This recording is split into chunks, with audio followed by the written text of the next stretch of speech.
Okay जी, short term investments और financing को हमने देखा था। तो अब हम देखते हैं चैप्टर 16 में लॉन्ग टर्म फाइनेंसिंग को।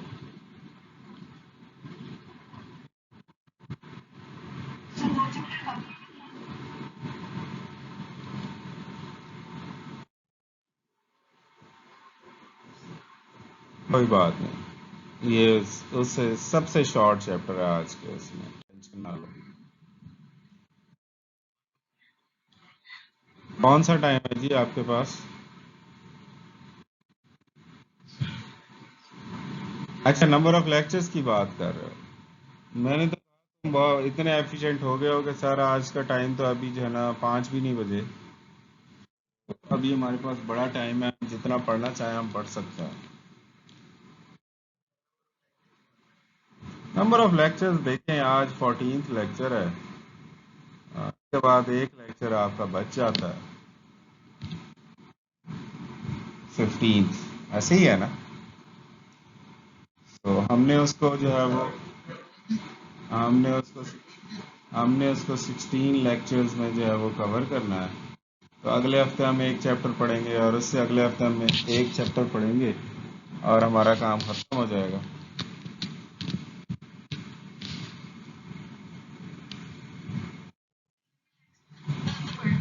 नहीं, नेक्स्ट वीक ना मैंने उसमें एक एक जो है वो प्लान कर लिया है। उसमें नंबर ऑफ स्लाइड्स और कंटेंट्स के हिसाब से ना उसकी पोजीशनिंग कर ली है। अभी आपने शॉर्ट टर्म फाइनेंसिंग देखी है, उसी कॉन्सेप्ट को हमने लॉन्ग टर्म पे इम्प्लीमेंट करना है। तो इतना लंबा चैप्टर नहीं है ये, टेंशन ना लें आप। तो इसके ऑब्जेक्टिव्स हैं to describe the international bank loan financing, to distinguish between euro bonds and foreign bonds, ये कॉन्सेप्ट्स हम पहले पढ़ चुके हैं। To describe international equity markets, ये थोड़ा सा हमें इस पर स्ट्रेस करना होगा। जो to outline other means of international long term financing और क्या होगा। सो इंटरनेशनल बैंक लोन, जी एसन,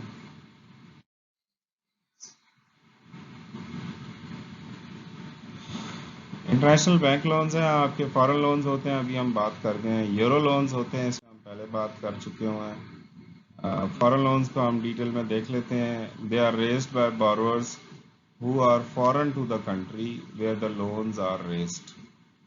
तो ये वही कॉन्सेप्ट है, फॉरेन टू द कंट्री। यानी यहाँ पे अगर मैं यहाँ के बैंक से लोन ले रहा हूँ तो ये तो डोमेस्टिक लोन होगा, लेकिन मैं यूके में जाके लोन लेता हूँ तो ये मेरे लिए फॉरेन लोन होगा। Euro loans are denominated in currencies other than the currency of the country in which the loans are raised. अब मैं यहाँ बैठ के यूएस डॉलर्स में लोन ले लेता हूँ तो वो यूरो लोन बन जाएगा। It's as simple as that. फिर सिंडिकेटेड लोन्स होते हैं। ये एक थोड़ा सा जो है वो नया कॉन्सेप्ट हो सकता है। सिंडिकेटेड का कॉन्सेप्ट को अगर आप ध्यान में रखें, तो मल्टीनेशनल्स की नीड्स जो है वो ये नहीं होती कि मुझे 2-4 लाख या 2-4 करोड़ रुपए चाहिए। बाज़ औक़ात होता ही है कि उनकी नीड होती है 5 अरब रुपए चाहिए। अब वो 5 अरब रुपए फर्ज करें एचबीएल अकेला नहीं दे सकता, तो बहुत सारे बैंक्स मिलके उस कंपनी को ये अश्योर करते हैं कि भाई हम सब से जो बन सका हम आपकी मदद करेंगे। अब एचबीएल कहता है 1 अरब मुझसे ले लो, एमसीबी कहता है 1 अरब मुझसे भी ले लो, बैंक फला भागा भागा आता है कहता है भाई 1.5 अरब मुझसे ले लो, लेकिन 5 अरब मैं भी नहीं दे सकता। तो ये सारे सिंडिकेट यानी इकट्ठे होके उस कंपनी की नीड को फुलफिल करने की कोशिश करते हैं। तो सिंडिकेटेड लोन्स वो यूरो भी हो सकते हैं, फॉरेन भी हो सकते हैं, are so large that it becomes necessary to form a syndicate or group of lending banks to finance the loans. The interest charge is a reference rate plus a spread. So reference rate क्या है? Reference rate है उन सब का जो combined agreement है। फर्ज करें 4 बैंकों ने अग्री किया था आपको 5 अरब देने का, सो उन चारों बैंकों की जो डिजायर्ड क्या कहते हैं रेट ऑफ रिटर्न है या इंटरेस्ट रेट है, उसका हम एक एग्रीगेट बना लेते हैं, वो कहलाता है रेफरेंस रेट। अब वो रेफरेंस रेट पाकिस्तान जैसे मुल्क में या यूके में बहुत सारे कंट्रीज में वो डिफाइंड है। हमारा रेफरेंस रेट है काइबर। तो Karachi inter bank offer rate जो बेसिक इंटरेस्ट रेट है वो हमारा रेफरेंस रेट है, और plus a spread. Spread basically different banks का जो प्रॉफिट रेट है वो उसमें आ जाता है। अब वो जैसे मैं पहले कह रहा था कि वो सारे बैंक इकट्ठे उस पर अग्री हो सकते हैं कि हम सब जो है वो +3% लेंगे या +2% लेंगे, या वो ये कह सकते हैं कि हम डिफरेंट इंटरेस्ट रेट्स चार्ज करेंगे, यानी डिफरेंट स्प्रेड्स चार्ज करेंगे। सो बेसिक रेट तो सेम है, लेकिन प्लस एक बैंक कहता है मैं +2 लूंगा, यूबीएल कहता है मैं +3 लूंगा, नेशनल बैंक कहता है मैं +1.5 लूंगा, एंड सो ऑन। सो फिर आपको इंडिविजुअली उनकी नीड्स को केटर करना पड़ेगा।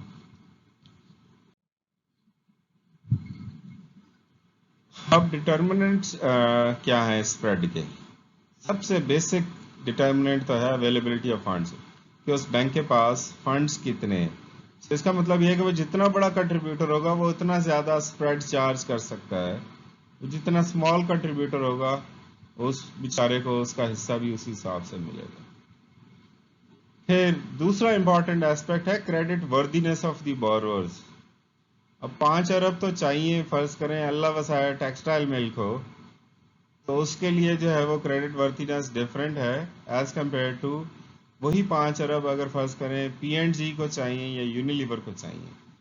तो ये कॉन्सेप्ट समझाने का पर्पस इसमें ये था कि आपको उसकी क्रेडिट वर्थिनेस ज़रूर देखनी है एज ए बैंक। सो जितना आपकी क्रेडिट हिस्ट्री क्लियर होगी, आपकी क्रेडिट वर्थिनेस ज़्यादा होगी, उतना आपको स्प्रेड कम पड़ेगा। जितनी आपकी क्रेडिट वर्दीनेस क्वेश्चन मार्क होगी, उतना आपके लिए स्प्रेड या इंटरेस्ट रेट ओवरऑल जो है वो बहुत ज़्यादा होगा।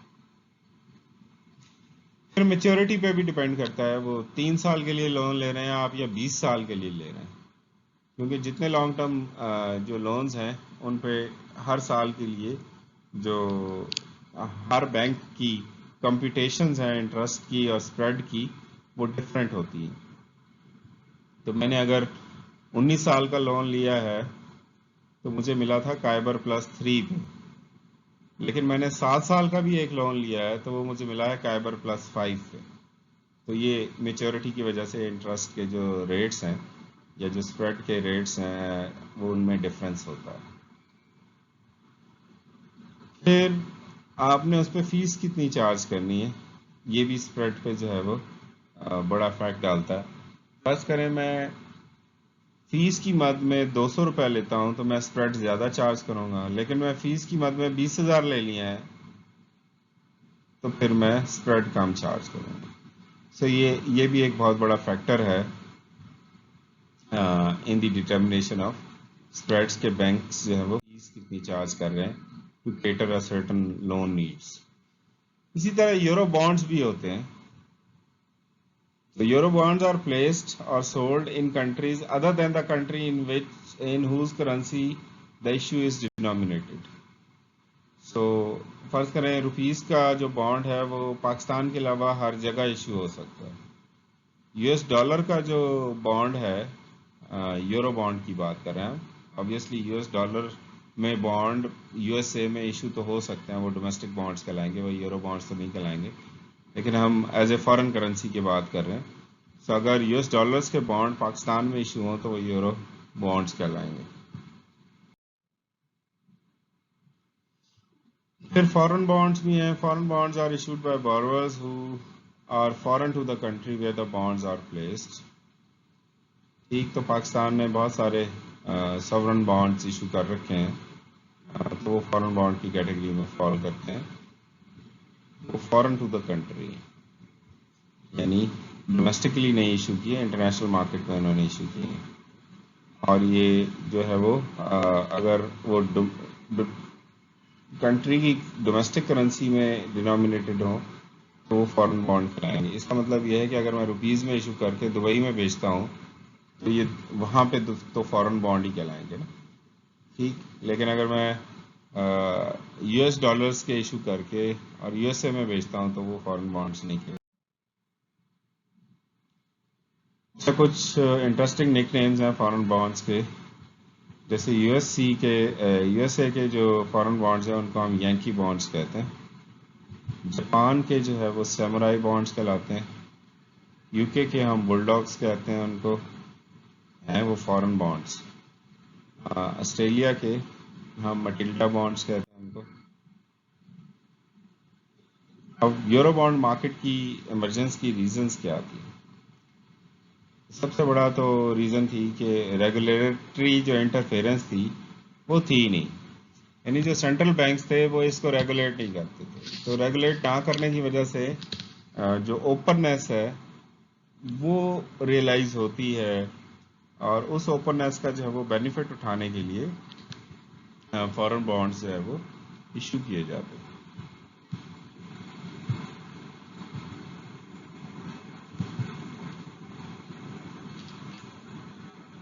फिर जो डिस्क्लोजर रिक्वायरमेंट्स हैं वो बहुत कम थी, यानी लेस स्ट्रिंजेंट डिस्क्लोजर रिक्वायरमेंट्स से मुराद ये है कि आपको बहुत ज़्यादा कोई डिस्क्लोज करने की ज़रूरत नहीं है इंफॉर्मेशन अपने बारे में। कुछ इम्पॉर्टेंट पॉइंट्स हैं जो आप डिस्क्लोज करेंगे और अपने बॉन्ड्स इशू कर सकते हैं। ये जो टैक्स स्टेटस है उसमें भी बड़ा फेवरेबल आपको एट्रीब्यूशन मिलता है, तो इस वजह से वो ज़्यादा इंटरेस्टिंग बन गया आपके। फिर जो इंटरनेशनल बॉन्ड्स हैं उनकी कुछ टाइप्स हैं हमारे पास बेस्ड ऑन इंटरेस्ट रेट। तो एक तो हो गया straight fix rate bond. Fix rate bond ये है कि इस पे इंटरेस्ट रेट कांस्टेंट होगा, जो कूपन पेमेंट है वो आपको जो टाइम इंटरवल डिसाइड हुआ है उस पे आपको वो स्ट्रेट फॉरवर्ड कांस्टेंट अमाउंट मिलती रहेगी। फिर आपका जो है वो फ्लोटिंग रेट नोट्स है। फ्लोटिंग रेट जैसे अभी हम कह रहे हैं कि काइबर +2 आपने लिख दिया, अब ये फ्लोटिंग रेट हो गया। तो काइबर जो चेंज होगा तो आपका जो फ्लोटिंग रेट नोट है उसकी कूपन रेट चेंज होता रहेगा। फिर कुछ कन्वर्टेबल बॉन्ड्स भी होते हैं। सो कन्वर्टेबल, लफ्जी कन्वर्टेबल आपको ये बता रहा है कि वो कन्वर्ट हो सकते हैं किसी और चीज़ में। सो वो किस में कन्वर्ट हो सकते हैं? नॉर्मली बॉन्ड्स जो है वो इक्विटी में कन्वर्ट होते हैं, और इक्विटी में भी कॉमन स्टॉक में कन्वर्ट होते हैं। सो आपने कन्वर्टेबल बॉन्ड्स इशू किए और ये नॉर्मली जो है वो हाफ लाइफ के बाद जो है वो कन्वर्ट किए जा सकते हैं, तो इसलिए जो है वो कन्वर्ट हो जाएंगे कॉमन स्टॉक इक्विटी में। कॉमन स्टॉक इक्विटी में कन्वर्ट होने का कंपनी को क्या बेनिफिट है कि उन्हें जो बॉन्ड की जो बेसिक कंडीशन थी वो ये थी कि आप आज जब बॉन्ड इशू करते हैं, फर्ज करें 10 साल के लिए आपने बॉन्ड इशू किया है, तो आप अगले 10 साल उसको इंटरेस्ट पे करेंगे जिसने खरीदा है, और 10 साल के बाद आप असल रकम भी वापस करेंगे। सो कन्वर्जन का बेनिफिट कंपनी को ये हुआ कि हाफ लाइफ के बाद कंपनी ने उन बॉन्ड्स पे पेमेंट करना छोड़ दिया, वो इंटरेस्ट नहीं पे करेंगे। क्यों? क्योंकि वो कॉमन स्टॉक इक्विटी में कन्वर्ट हो गए हैं। उसकी वजह से आपकी जो लिक्विडिटी है वो भी सफ़र नहीं करेगी, क्योंकि जब आप पे करते हैं बॉन्ड्स के लिए, आप पेमेंट करते हैं तो अच्छा खासा आपका कैश आउटफ्लो होता है। सो कैश आउटफ्लो से भी आप बच जाते हैं। फिर ऐसे बॉन्ड्स भी होते हैं जिनमें इक्विटी वारंट्स जो है वो साथ में अटैच होते हैं, यानी जो शेयर्स हैं जब वो वारंट्स की शेप में जब आ जाते हैं तो इक्विटी वारंट्स बेसिकली आपको ये गारंटी दे रहे हैं कि अगर बॉन्ड्स पे आपको कूपन पेमेंट ना हुई तो आपको जो शेयर्स हैं उसके इक्वल मालियत के उन शेयर्स पे आपको डिविडेंड ज़रूर पे हो जाएगा। यानी कूपन आपने प्रॉमिस किया है 10% ऑफ द पार वैल्यू, तो अगर जिस वक्त वो आपको नहीं मिलेगा तो आप इक्विटी वारंट्स इसलिए दे रहे हैं कि उतनी ही मालियत के जो शेयर बनते हैं उन पे जो इंटरेस्ट बनेगा वो कंपनी ज़रूर पे, इंटरेस्ट नहीं बल्कि डिविडेंड बनेगा वो कंपनी ज़रूर पे करेगी। तो आपको यहाँ पे आप डुअल बेनिफिट है, आपको कूपन पेमेंट तो होगी ही होगी, लेकिन जस्ट इन केस कंपनी की जो फाइनेंशियल कंडीशन है अगर वो उसकी इजाज़त ना भी दे तो आपको उस साल डिविडेंड से वो कंपेट कर देंगे। फिर कुछ जीरो कूपन बॉन्ड्स होते हैं, जैसे इस्लामी जमहूरिया पाकिस्तान में अगर हमने बॉन्ड्स इशू करने हो तो मेरे ख्याल में हम जीरो कूपन बॉन्ड्स इशू कर दें तो ज़्यादा बेहतर है। उसकी वजह यह है कि हम यहाँ पे इंटरेस्ट बेस्ड इंस्ट्रूमेंट्स तो इशू कर नहीं सकते, और पाकिस्तान में by the way bonds issue करना हराम है, तो हम पाकिस्तान में बॉन्ड्स इशू नहीं करते। हाँ, हम उनका नाम बदल के टर्म फाइनेंस सर्टिफिकेट रख देते हैं और वो फिर हमारे लिए इशू करना हलाल हो जाता है। तो बहरहाल ज़ीरो कूपन बॉन्ड्स का बेसिक पर्पज़ ये है कि आप बॉन्ड आज इशू करोगे, उसके अगेंस्ट आपको कैश मिलेगा, आप दरमियान में कभी भी इंटरेस्ट पे नहीं करोगे। जब बॉन्ड की मैच्योरिटी आएगी यानी एंड ऑफ लाइफ होगी उसकी, तो उस वक्त आप बॉन्ड दोबारा खरीद लेंगे। अब आप खरीदेंगे उसकी पार वैल्यू पे एज एन ऑर्गेनाइजेशन। फिर मल्टी करेंसी बॉन्ड्स भी हो सकते हैं। ये पोर्टफोलियो एक तरह का आपका बन जाएगा कंपनी के हवाले से कि आपने यूएस डॉलर्स में भी बॉन्ड इशू कर रखे हैं, आपने ब्रिटिश पाउंड में भी कर रखे हैं, आपने रुपीस में भी कर रखे हैं, तो ये मल्टी करेंसी बॉन्ड्स हो सकते हैं। फिर एक ही बॉन्ड सर्टिफिकेट पे नंबर ऑफ करेंसीज मेंशन हो सकती हैं। तो ये उन मल्टीनेशनल्स के लिए बड़ा फिजिबल है जो बहुत सारे कंट्रीज में ऑपरेट कर रही हैं। लेट्स से यूनिलीवर हो गई, पीएनजी हो गई, कोक हो गई, पेप्सी हो गई, इस तरह की बहुत बड़ी जो मल्टीनेशनल्स हैं उनकी प्रेजेंस वर्ल्ड ओवर है।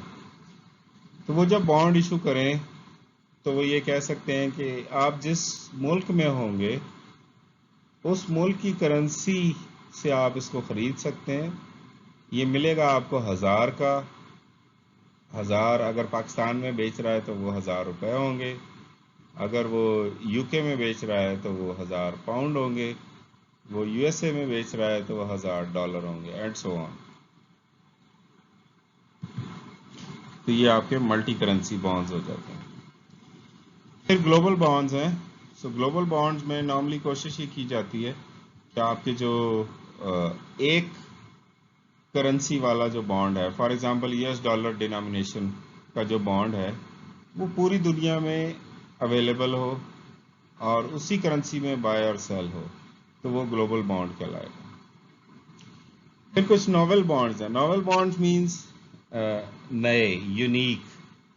यूनिक इन द सेंस कि उनकी जो कुछ प्रॉपर्टीज हैं वो ऐसी होंगी जो रूटीन में अवेलेबल ना हो। जैसे अभी हमने कहा था कि कन्वर्टेबल होता है, तो एक और टाइप हो सकती है कॉलेबल भी हो सकता है ना।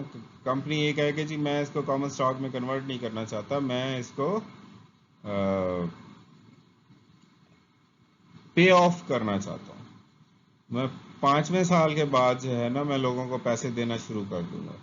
सो चूंकि बॉन्ड्स इनफ्लो को तो मेक श्योर करते हैं कि आपके पास शुरू में सारे पैसे इकट्ठे आ जाते हैं, तो बॉन्ड्स में एक प्रॉब्लम यह है कि एंड पे जब पैसे देने पड़ते हैं तो उतनी सारी रकम फिर हमें वापस भी करनी होती है, ओरिजिनल अमाउंट। तो उस वक्त जो है वो लिक्विडिटी इश्यूज हो सकते हैं ऑर्गेनाइजेशंस के, जिसकी वजह से वो उसमें प्रॉपर्टी रख देते हैं कॉलेबल की। इसी तरह रिडीमेबल भी होते हैं।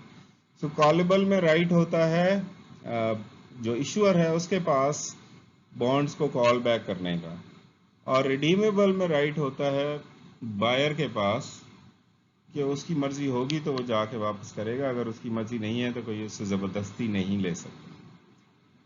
ठीक इसी तरह कुछ स्पेशल कैरेक्टरिस्टिक्स हम मेंशन कर सकते हैं बॉन्ड्स पे, तो उसकी वजह से भी वो नॉवेल हो जाएगा। फॉर एग्जांपल जो बॉन्ड है उसमें ये कहा जाए, देखिए बॉन्ड का नॉर्मल बिहेवियर ये था कि हम हर साल कूपन पेमेंट करेंगे।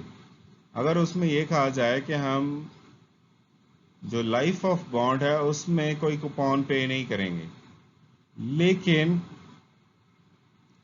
उतनी ही सम जो है वो हम एंड में शामिल करके इकट्ठे पे कर देंगे। तो ये नोबल बॉन्ड की कैरेक्टरिस्टिक्स में फॉल कर।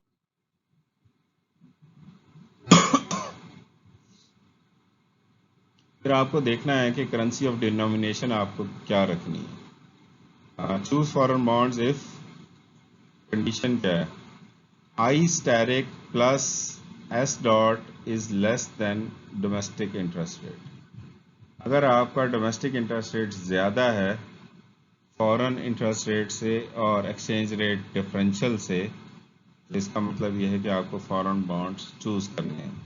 और अगर इसका मतलब यह हुआ कि I I asterisk plus s dot if greater than I हो जाए, तो फिर हम कहेंगे कि डोमेस्टिक बॉन्ड्स को चूज करना चाहिए। फिर कॉन्सेप्ट है इंटरनेशनल इक्विटी फाइनेंसिंग की। प्राइमरी मार्केट फंक्शंस क्या हैं, underwriting of new equity issues होता है उसमें। सेकेंडरी मार्केट के फंक्शंस क्या हैं कि ट्रेडिंग ऑफ इक्विटीज अब्रॉड। सो इस सेकेंडरी मार्केट बेसिकली जो स्टॉक मार्केट्स हैं वो सारी आपकी सेकेंडरी मार्केट कैटेगरी में आती हैं। सो आप जो है वो इक्विटी यानी शेयर्स की बाइंग सेलिंग लोकल मार्केट में कर रहे हैं, तो फिर तो आपको इंटरनेशनल इक्विटी की तरफ आप नहीं जा रहे, आप डोमेस्टिक इक्विटी को देख रहे हैं। लेकिन अगर आप इंटरनेशनली इन्वेस्ट कर रहे हैं तो आप इसका मतलब यह है कि इंटरनेशनल मार्केट्स में ऑपरेट करके उनके स्टॉक्स की बाइंग सेलिंग करके उससे प्रॉफिट लॉस अर्न करने की कोशिश कर रहे हैं। सो इस पर्पस को अचीव करने के लिए बहुत सारी जो ऑर्गेनाइजेशंस हैं वो फॉरेन स्टॉक एक्सचेंजेस पे लिस्ट हो जाती हैं। अब जैसे यूनिलीवर है वो ब्रिटिश कंपनी है, वो यहाँ पे अगर पाकिस्तान में लिस्टेड है स्टॉक एक्सचेंज पे, तो उसके लिए तो ये फॉरेन स्टॉक एक्सचेंज हुई। तो आप रीजन, पहली रीजन तो ये है कि आपकी जो लिक्विडिटी ऑफ एग्जिस्टिंग शेयर्स है वो बढ़ जाती है आपकी, यानी इजी बाइंग सेलिंग हो पाती है शेयर होल्डर्स की। शेयर होल्डर्स अपने लिए आसानी देखते हैं, तो इस वजह से आप जब फॉरेन स्टॉक एक्सचेंजेस पे लिस्ट हो जाते हैं। फिर आप पॉलिटिकल और कमर्शियल विजिबिलिटी बढ़ाने के लिए भी स्टॉक एक्सचेंजेस में लिस्ट हो जाते हैं। जैसे यूनिलीवर यहाँ पे लिस्टेड है, ये अलग बात है कि उसका शेयर इस वक्त 4000 का एक शेयर आ रहा है, तो बहरहाल वो लिस्टेड है यहाँ। फिर ये भी हो सकता है कि आपने लोकल मार्केट में कोई नई इक्विटी इशू करनी हो, तो उस वक्त भी आप सेकेंडरी मार्केट में यानी स्टॉक एक्सचेंज में अपने आप को इन्वेस्ट कर सकते हैं। और ये भी हो सकता है कि आप जो ओनरशिप बेस है उसको बढ़ाना चाहते हैं, आप चाहते हैं कि जितनी आपकी ओनरशिप में डाइवर्सिटी आए, ओनर्स में डाइवर्सिटी आए, उतना बेहतर होगा। अब फॉरेन लिस्टिंग की ऑब्वियसली कोई ना कुछ कॉस्ट होती है। One cost of foreign listing is greater disclosure requirements. So अब पाकिस्तान जैसे मुल्क में लिस्ट होने के लिए तो शायद इतनी डिस्क्लोजर की रिक्वायरमेंट्स ना हो, लेकिन पाकिस्तानी कंपनी यूके में जाकर रजिस्टर्ड होती है तो उनकी जो डॉक्यूमेंटल रिक्वायरमेंट्स हैं वो बहुत ज़्यादा होती हैं। वो एक सर्टन टाइप ऑफ इंफॉर्मेशन आपसे रिक्वायर करते हैं, जो आपकी फाइनेंशियल स्टेटमेंट्स हैं उसको भी उस स्पेसिफिक ऑर्डर में देखना चाहते हैं, तो उसमें आपकी जो डॉक्यूमेंटेशन है वो ज़्यादा हो जाती है और आपको वो सारे डॉक्यूमेंट्स फिर डिस्क्लोज करने होते हैं इन्वेस्टर्स के लिए। So discussing about selling shares in international market. So normally जो इंटरनेशनल मार्केट में जो कंपनियां जा रही होती हैं वो प्राइवेट प्लेसमेंट कर रही होती हैं और वो अंडरराइट करवाते हैं जो फाइनेंशियल इंस्टीट्यूशंस हैं ऑफ द होस्ट कंट्री उससे।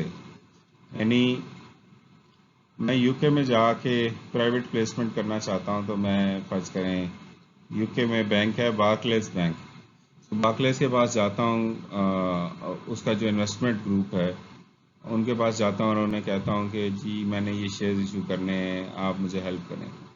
तो हम किसी एग्रीमेंट पे पहुंच जाते हैं, तो वो अंडर राइटिंग एग्रीमेंट कहलाता है और उस एग्रीमेंट के तहत वो उस मार्केट में फिर शेयर्स सेल करते हैं। अब वो शेयर सेल करने से पहले आपने अगर कोई टारगेटेड ऑडियंस ढूंढ रखी है तो आप कह सकते हैं कि मैं प्राइवेट प्लेसमेंट करवाना चाहता हूँ, तो फिर आप टारगेटेड इंडिविजुअल्स को वो शेयर्स सेल कर सकते हैं। सो आप जो यूरो इक्विटी इश्यूज हैं उनको भी आप बेच सकते हैं। तो जैसे यूरो डॉलर्स थे, इसी तरह यूरो बॉन्ड्स थे, इस तरह यूरो इक्विटी भी हो सकती है। यानी मैं अपने शेयर्स यूएस डॉलर्स में इंटरनेशनल मार्केट में बेचूं, रुपीस में तो ना बेचूं, वो यूरो इक्विटी कहलाएगी। फिर जो फॉरेन इन्वेस्टर्स हैं उनको सब्सिडरी के शेयर्स जो है वो बेच के भी हम जो फाइनेंसिंग है वो कर सकते हैं। फिर foreign firm to form an alliance भी हम शेयर सेल कर सकते हैं। यानी हम अपनी इक्विटी का कुछ हिस्सा किसी फॉरेन कंपनी को सेल कर देते हैं ताकि हमारा अलायंस बन जाए और हम बेहतर तौर पे यहाँ पे business. Other sources of financing में हमारे पैरेलल लोन्स हैं। हमने रुपीस में लोन ले रखा है तो हम डॉलर्स में भी ले लें, हम ब्रिटिश पाउंड में भी लोन ले लें, तो ये पैरेलल लोन्स का कॉन्सेप्ट आ जाएगा। फिर क्रेडिट स्वैप्स हैं कि हम स्वैप कर लें। फर्ज करें एक कंपनी है, उसने रुपीस में लोन ले रखा है और मैंने जो है वो ब्रिटिश पाउंड में लोन ले रखा है। मैं ऑपरेट कर रहा हूँ पाकिस्तान में, वो ऑपरेट कर रहा है यूके में, तो मैं लोन्स को जो है स्वैप कर लेता हूँ। मैं प्रिंसिपल अमाउंट स्वैप कर सकता हूँ। फिर मैं स्वैप्स की ऑप्शन मेरे पास है कि मैं इंटरेस्ट रेट को स्वैप कर लूँ। फर्स्ट करें मुझे इंटरेस्ट पड़ रहा है 6%, उसको इंटरेस्ट पड़ रहा है 8%, तो हम एक दूसरे का इंटरेस्ट जो है वो पे कर दें और ओरिजिनल अमाउंट एंड पे हम खुद पे करें, तो ये क्रेडिट स्वैप्स कहलाएंगे। फिर गवर्नमेंट लैंडिंग भी होती है बहुत से केसेस में, वो फैसिलिटीज आप उठा सकते हैं। फिर और बहुत सी जो इंटरनेशनल ऑर्गेनाइजेशंस हैं या कैपिटल वेंचर्स हैं, वो इंडिविजुअल्स या कंपनीज जो है वो भी आपको लैंड कर सकती हैं ताकि आपकी जो नीड है वो फिल हो सके। सो पैरेलल लोन की हम एग्जांपल देख रहे हैं, रियो टिंटो है और टोयोटा की सब्सिडरी है। अब ये देखेंगे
ओके जी, हम पैरेलल लोन को डिस्कस कर रहे थे।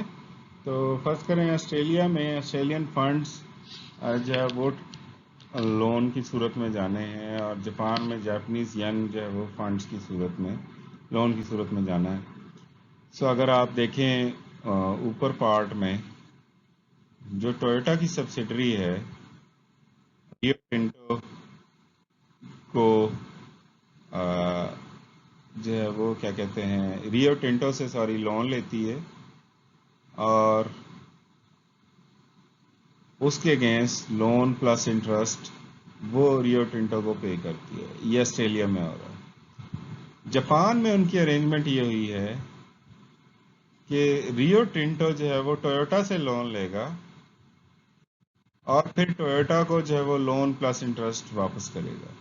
सो अब ये जो अरेंजमेंट थी इसमें जो है दोनों पार्टीज का बेनिफिट है ना, कि यहाँ बेनिफिट मिल रहा है टोयोटा की सब्सिडरी को जो ऑस्ट्रेलिया में ऑपरेट कर रही है, और यहाँ रियो टिंटो की सब्सिडरी को बेनिफिट हो रहा है जो जापान में ऑपरेट हो रही है। सो अब वो एक दूसरे को लोन दे के अपनी नीड्स को फुलफिल कर लेते हैं। तो यहाँ पे जो है वो आपका ये जो एग्रीमेंट है ये आपका जो है वो रिटर्न में होना चाहिए कि आप लोन ले रहे हैं और लोन के बाद आप इसको विद इंटरेस्ट पे करेंगे काउंटर पार्टी।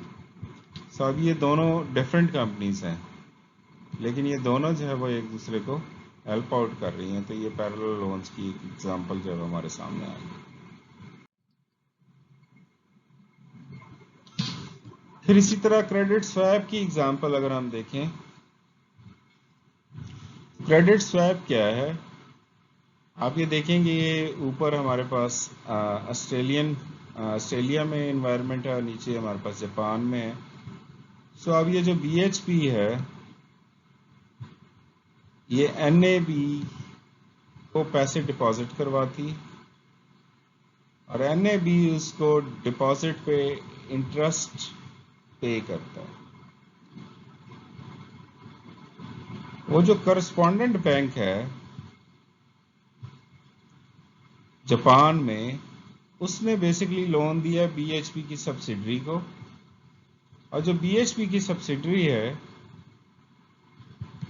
वो लोन प्लस इंटरेस्ट जो है वो वापस करेगी करस्पॉन्डेंट बैंक को। अब इसको स्वैप क्यों कह रहे हैं कि यहाँ पे उसने NAB को डिपॉजिट करवाए हैं और यहाँ उसे अर्निंग हो रही है डिपॉजिट प्लस इंटरेस्ट की, और उसकी कोशिश ये होगी कि ये जो डिपॉजिट प्लस इंटरेस्ट है ये ऑफसेट हो जाए इस सब्सिडरी के लोन प्लस इंटरेस्ट से। तो मैं जितना कमा रहा हूँ मेरी कोशिश ये होगी कि उतना ही मेरा यहाँ पे एक्सपेंडिचर बने जापानीज या में।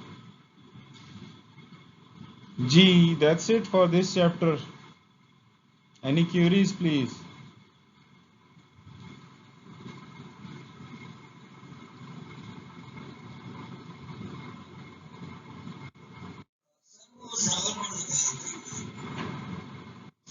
सॉरी सॉरी, आपकी आवाज जो है ना स्क्रैम्बल कर गई। क्या कह रहे हैं?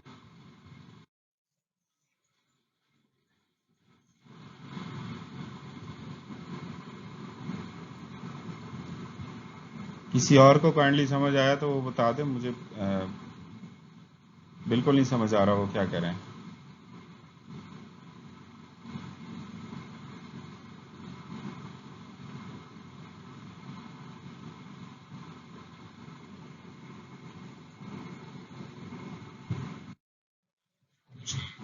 अच्छा, नॉवल बॉन्ड की बात हो रही है।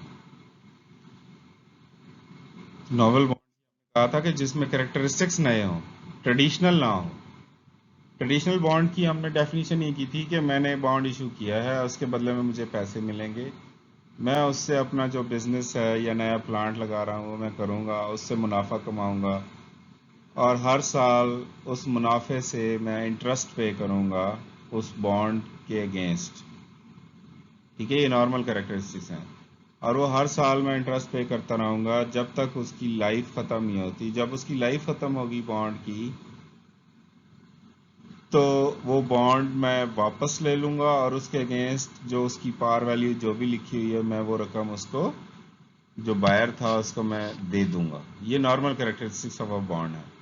अब इससे हट के जो भी आप बॉन्ड क्रिएट करोगे वो नॉवल की कैटेगरी में आएगा। It's as simple as that.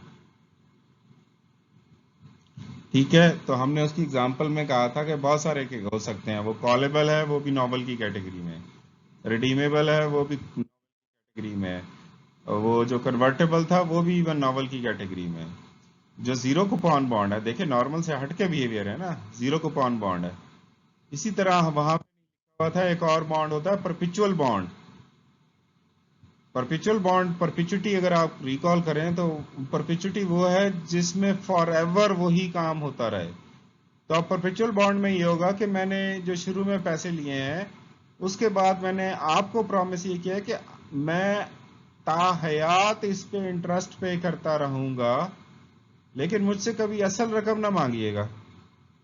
तो वो परपिचुअल बॉन्ड हो जाएगा। तो उसको परपिचुअल इसलिए कह रहे हैं कि उसमें जो कूपन है या इंटरेस्ट है वो फॉर एवर पे होता रहेगा।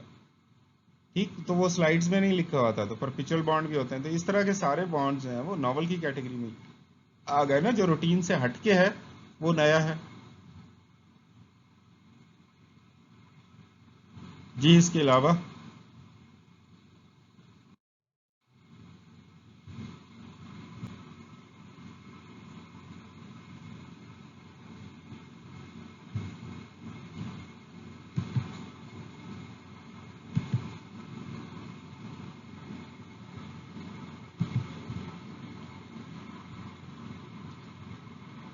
जी, नो मोर क्वेश्चंस।